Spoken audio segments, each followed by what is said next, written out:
Me siento súper orgullosa.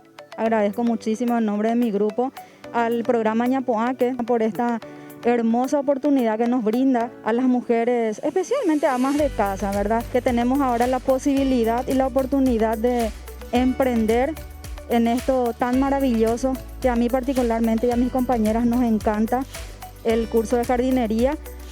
Aprendimos muchísimo, aprendimos a trasplantar, aprendimos a mezclar sustratos, aprendimos a reciclar, a usar lo que otra gente desperdicia. Como dice el programa, es un ñapuá para mí. Me estoy levantando y ya tengo mis pequeñas plantitas.